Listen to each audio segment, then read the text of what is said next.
All right, everyone. Thanks for joining us on another episode. This should be a fun topic. I know we just got through, I guess, kind of a gauntlet of death and insurance and all that fun stuff. Elections were back there too, so we wanted to do something a little lighter today, and we're going to talk about the value of prepaying. Doesn't have to be for what we talk about, but just as a general rule of thumb, maybe some examples of why it might be valuable to prepay so you don't have to worry about things as you go along. And Elliott, I guess let's start with you. Like, what's the last thing you've prepaid, or what's the last thing that really pops into your head of like, I'm really glad I paid that in advance versus reacting to it? Yeah, I'm coming up, this might be similar to yours, but it was also an all-inclusive vacation where I didn't have to worry about anything. I paid for it, and this was our first time my wife and I did an all-inclusive vacation. We're usually not doing those types of things, but it was really nice just to have it paid for. And then we showed up. We didn't pay for food, we didn't pay for drinks, we didn't pay for housing. There were a few, I forget what they like, excursion type things that we paid for extra. But it was nice for a week to not worry about spending any money. Whereas at home, there's groceries, there's a lot of things that you're paying for. So I like prepaying for things whenever possible, even though financially it doesn't always make the most sense, right? If we get technical here, it's nice to keep in the bank account for longer to earn interest on it or whatever.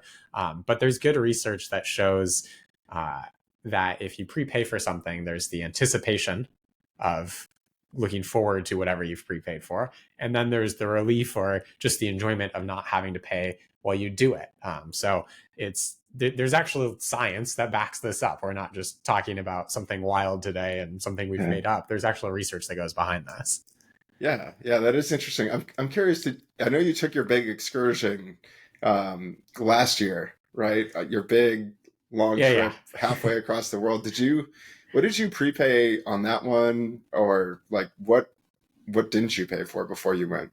That one was tough because some of it was prepaid and some of it wasn't, and that also made it challenging to track what I still needed to pay. So that almost felt like the worst of all worlds, to be honest with you, because I had extra brain power that I had to dedicate to. Did I pay for that lodging or did I not? And some places were different. Some people took a deposit, some didn't take anything, some took the full amount, some were refundable, some wasn't. So that one was tough. It was nice because some days were paid for fully, but then there were other days where it's like, oh, there goes a few $100s to pay for that lodging. And that wasn't the greatest feeling. Yeah, yeah. And some of those things, like food, you can't always prepay. If you rent a car, like you're gonna have to pay for gas and things like that. Like some of those things can be kind of hard to estimate, like what you're actually going to spend. So that makes Yeah. sense. What about for you? Yeah, How do you think about prepaying? yeah, I think there's a couple of things. So, I mean, you mentioned already, like the all-inclusive resort. Like, I always like to give this example with clients too when I'm trying to talk to them about getting ahead of expenses rather than waiting. I think that's one reason why it's so easy to rack up credit card debt, right? You're kind of getting that psychological benefit of prepaying because money's not actually leaving your bank account, but it can be really unpleasant when you get to the end of the month and maybe you don't have enough money in your bank account to make that full credit card payment. Then you start accruing interest and all of that. So, but the example I like to give is, if you're going out to lunch or dinner with someone, like, and pay attention to this, listeners, if you know someone is like taking you out for your birthday, or maybe you got a promotion or something celebratory, and someone else is going to be paying the bill, like, pay attention to how you look at the menu versus when you go and you're spending your own money. And that's really, like, I think a lot of people are just going to have those light bulb moments like, oh yeah, like, I treated myself because, my mom or dad took me out to dinner for my birthday, right? I got the extra side, or I got the dessert or something like that. And just pay attention to that feeling versus when you have to go with your own wallet and your own bank account or credit card. And that's really what I think prepaying vacations is a lot like, right? So when we went on our honeymoon, like, we had prepaid for the second half, and I mean, it was our honeymoon, so we had, money from the wedding that we had set aside, like, to pay for all the other things too. But half of it was prepaid and half of it wasn't. And we were much more conscious about, like, oh, can we afford that? Or like, how much do we still have left? And we had to ask all these, questions as we were trying to make decisions in the first half of that honeymoon versus when we were at the all-inclusive resort.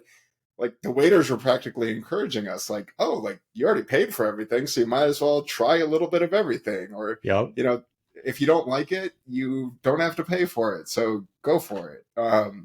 And those are just two very different ways to approach, how you're making those separate decisions alone from the financial decisions. Yeah. Would Yeah. you have prepaid for the other half of the trip if you could have?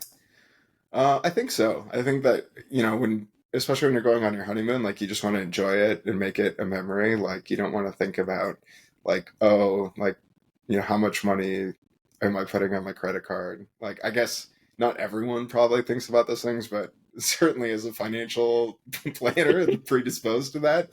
But there's other things too. Like even when we bought the car, right? Like, or some products that you might buy out there, like they come with the optional like warranty, and to us it was more comfortable to like get the extra 50,000 miles of warranty, so that if we had a really big car bill or something, like we don't have to plan for that in our cash flow. I understand that it might not be the most economical thing if everything goes well and we don't need to fix everything on the car. But, at the end of the day, when we wanted to structure our budget, like what we've learned throughout the first, couple of years, well, year and a half of marriage is, like the less of those conversations we have to have in a moment where we need to make a big decision, the more enjoyable it is for us. It might not Hmm. be maximizing our dollars or being as efficient as possible, but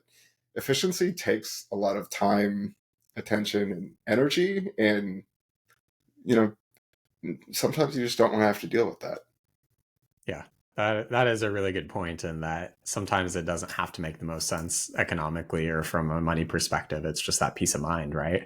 Yeah. Yeah. Um, And, 5 years from now, we may have a different opinion on that. Like, but it was just the season of life that we were going through where we had some bigger bills and we're like, we just really don't want to have to deal with a big thing in the next 2 or 3 years when it's related to the car. So like, we're going to pay this extra $1,500 and get the 50,000 mile warranty. Like, totally worth it.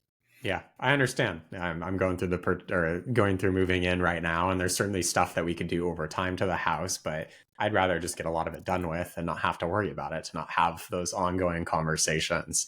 And I also think about sort of the idea of prepaying. I think a lot of people are familiar. If you go buy a couch, it takes for forever to actually get the couch. So we bought a couch, I think, over a month ago, paid for it. And so it hurt to depart with that money at the time. But now I just think about, oh, I'm looking forward to sitting on that couch. Those couches are really nice. So once they actually get moved into the house, that will be a nice experience. And I get that anticipation again without having that pain of paying for it, or, paying half up front, half at the end, that sort of thing. Yeah. Yeah. And I think it's really interesting too. Like, and I didn't even think about this before we hit record today, but, with the rise of all these buy now, pay later, like anytime you buy anything, it's like, oh, break this up over, 16 months for Yeah. $100 a month or whatever. And it's like, we're very in the moment, like present creatures, right? And so, yeah, like that sounds great to ourselves right now, but we're really, really bad at predicting what we're going to want, 4, 6, 12, 18 months down the road.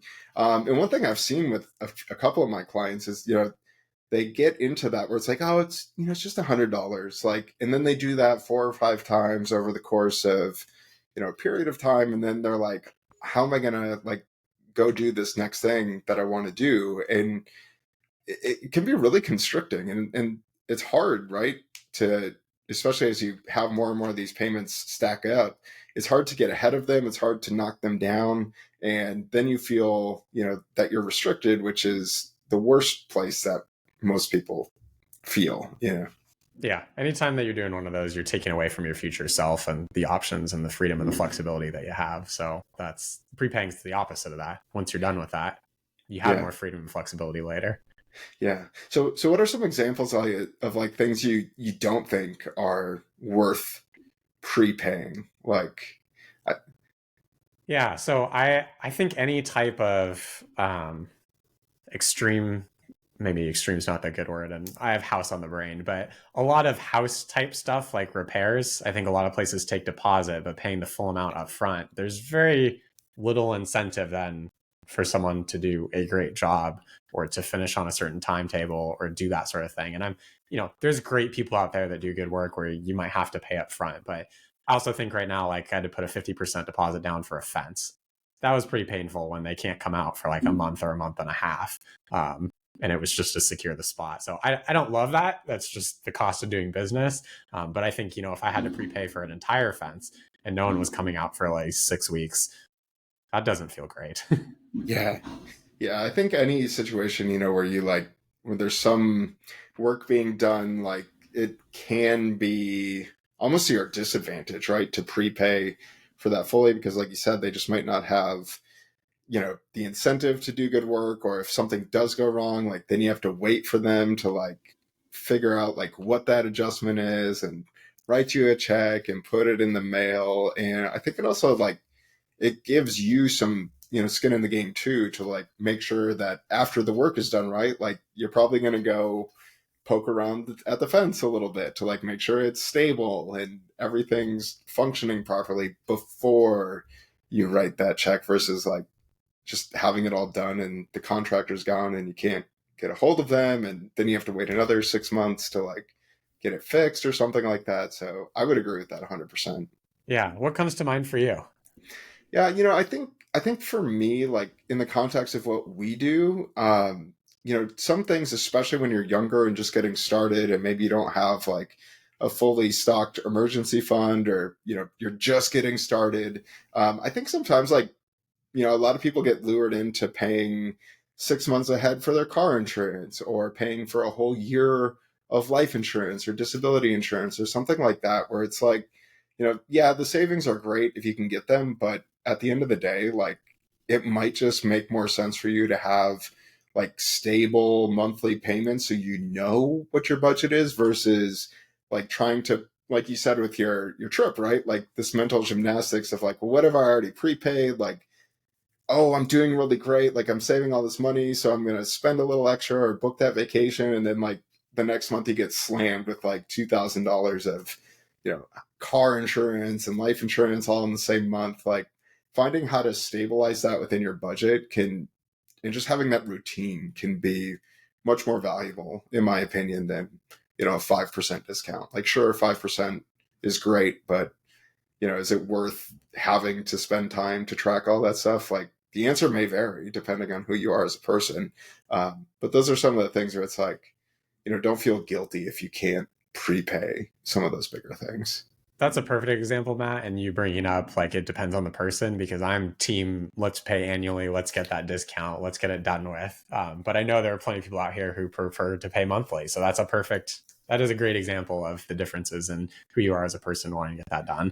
Yeah, and I think too for like a lot of subscriptions, right? Like, I don't think Netflix does annual billing, but I know some of It those like, doesn't, and I wish it did, along with the prepay, because I just want to pay for it and enjoy it. It's the pain of the bill every month, but I actually pay more attention to it, and it's do like you actually see that in your budget every month, I Elliot? do actually. I see that transaction because I go through and more or less check my transactions. But it's funny that you bring that up because it's one that I wish that it did do it annually. Yeah, but then again, I'm going to be the contrarian here. Like, I think there's some things like Amazon Prime. Like, I really don't shop on Amazon that much, and when I had paid annually, like there was really no way for me to get a refund, so I kind of paid for something that I wasn't really using all that Yeah, much. And same for a lot of the streaming services, right? Like maybe your favorite show that you only subscribe to that streaming service for, like it's done, like, and you just paid for your full year and you can't get a subscription and you're not going to use it. So I don't know, like to me it's more having the option to like come in or come yeah, yeah. out like whenever I want to, and make sure I didn't overpay for something I'm not going to use. Like, but like you said, it kind of all boils down to what your preferences are, and who you are as a person, and what like what you know you want to sign up for a Yeah, given period of time, right? definitely. Yeah. Yeah, and I think too, like, what are your thoughts? I want to go back to the travel for just a second, but like, sometimes like, what if a trip's not like refundable? Like, what if you can't get back a deposit or something like that? Like, how would you approach that? Yeah, I decided long ago that if I can't do a trip, that's just the cost of life.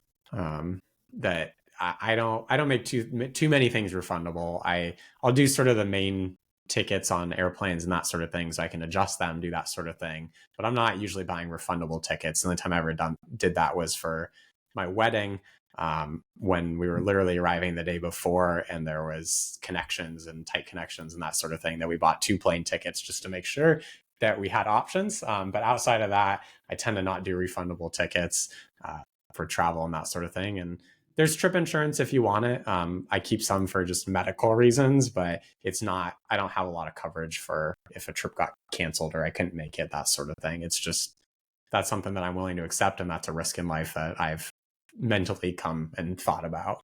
Yeah. Yeah. So with trip insurance, like, where is that through your credit card? Like, where are you getting that? So that's actually through a separate insurance company that in that case, speaking of annual plans, I pay for an annual plan, as opposed to a travel, just because um, I was traveling enough these last few years and actually got it for my trip and decided it was coverage that I wanted. That, if I had to get medevac out of somewhere or something like that, Sure.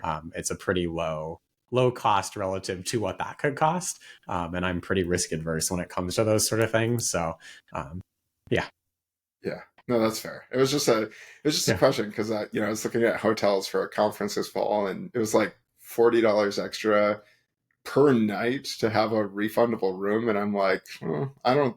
That's like half of the total booking. Like, I don't think it's quite half, but it was getting up there in terms of like percentage of the actual trip, and I'm like, no, yeah. like I guess I'll just run the risk of losing this $400 or whatever. So it really does come down to, I guess, the if it was a bigger trip, I'd probably be more inclined to pay that premium for sure. Yeah, and I always think about, like, if something happened so bad that I had to cancel a trip, probably something else is going on in my life, or the vacation or the travel I'm missing out on isn't going to matter as much. Yeah, yeah. Well, any closing thoughts for prepaying things? I love prepaying for things. I mean, if it fits within the budget, I love being able to pay for it and then anticipate it and then enjoy the trip without paying and worry about it. So I would encourage people to try it. Like, the next time you're able to prepay for something and not pay for something in advance, maybe try both ways and see how you feel. Maybe you're one of those people where it doesn't make as big of a difference, or maybe it makes a huge difference. Yeah, yeah, I love it. All right, Elliot. Well, it was great chatting about this one today, and see you next time. Sounds good.